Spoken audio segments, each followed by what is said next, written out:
Untitled. It has been suggested that I go a little more into detail about the inception of our work. It seems that many do not understand the motive back of starting the work. The work was originated by my great-grandfather, and he organized the foundation under which we are working. It was his purpose to prove whether or not the so-called myths of India had a real foundation in fact, and if the reputation of the older civilizations was truth. It has been claimed in India for centuries that a greater civilization existed.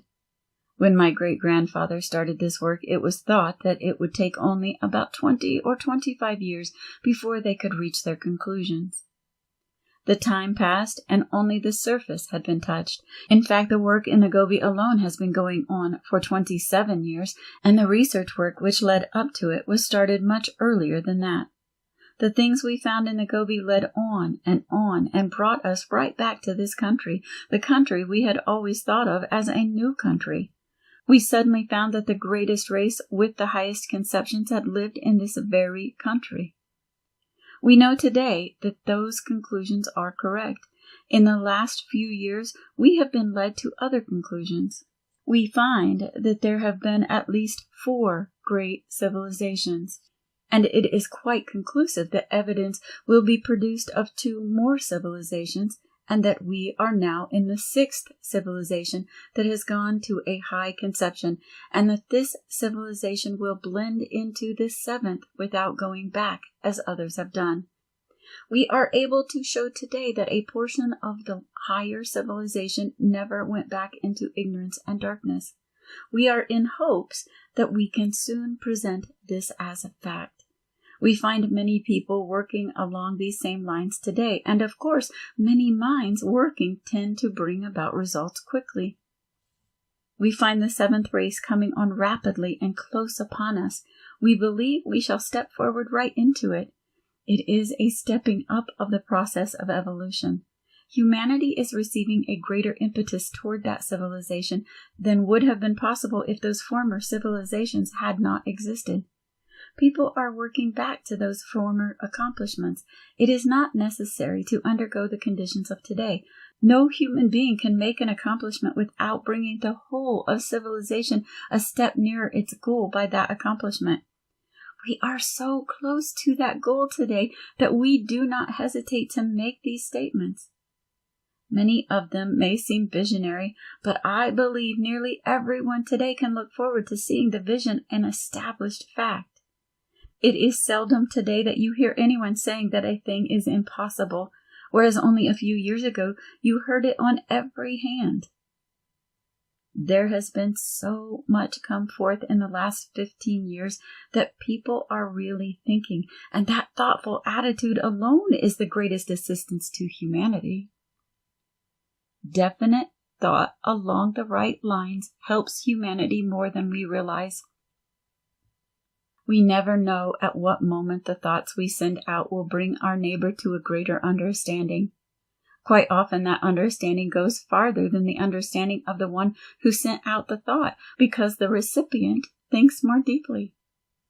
Through that, we find many accomplishments that would not have been brought out for a long time had not someone presented a vision for another to amplify and carry on to a greater determination. The person who put forth the thought may not remember it, but the person who took it may have brought certain methods to bear which showed him that back of that thought was a truth. We do not know just what our words and thoughts will do if we put them out in the right direction.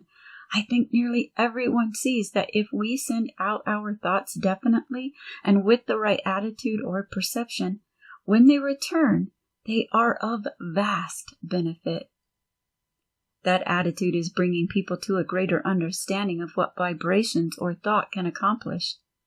Our scientists are telling us today that we live in vibration and that everything surrounding us is vibration. Even the hardest steel vibrates and coalesces and is held in that position because of that very vibratory frequency.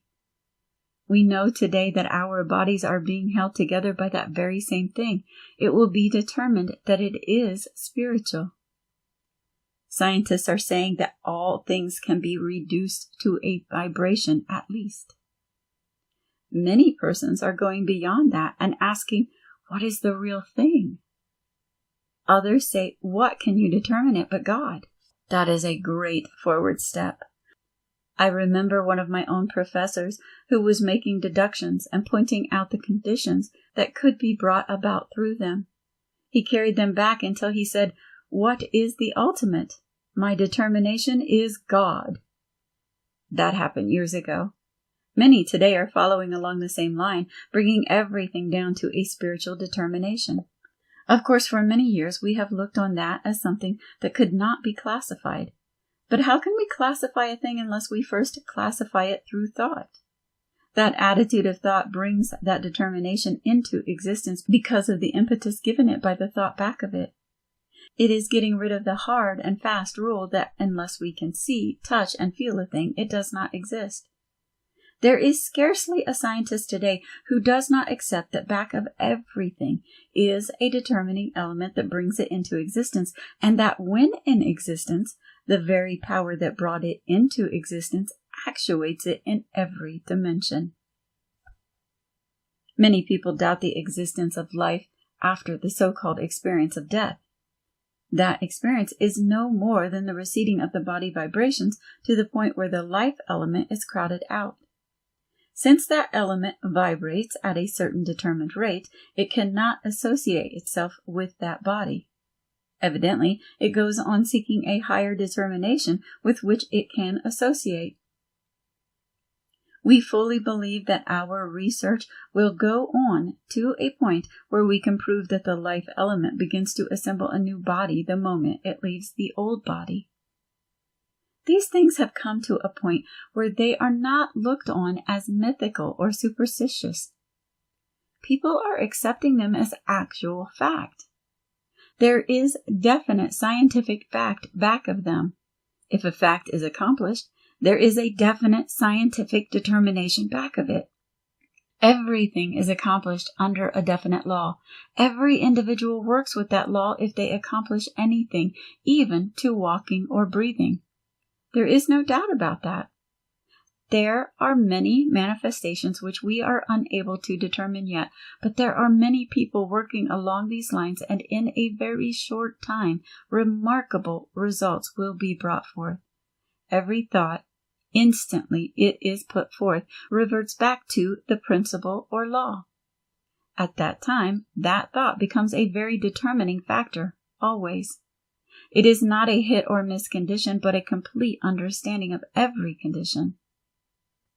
You are going to see that nearly everyone will be working in that very attitude of thought. It is far better to work in that one-pointed attitude than it is to scatter your thoughts, and thus scatter your forces over a great many fields at once. We should have some great condition which we can determine, and through that determination accomplish. We have been going around in circles long enough.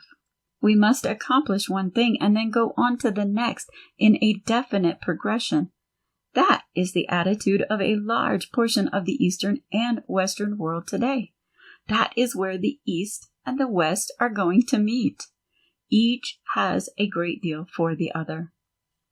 The evolving of the physical body of the Western people has not come about in a hit or miss manner. There has been a very determining factor back of it.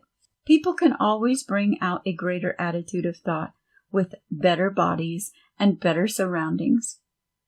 In evolving the physical body, there have been many sidetracks and many things we look on as outside the spiritual, but that does not make any difference.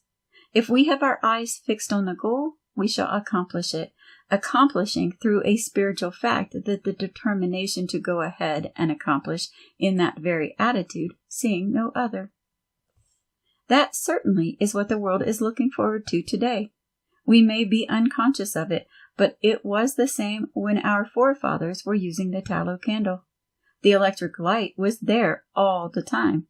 It only took a man with vision who could see that if he brought into existence a small enough filament, by passing a current through it, the filament would become hot enough to give off light. It was the same with the radio and many other inventions. But we are going on with a greater impetus because we have accepted those things. It is not necessary that we understand these things, but when we do become conscious of them, we have even greater things presented to us. Thus we go on, step by step, until we see that there is no turning back, nor do we wish to turn back.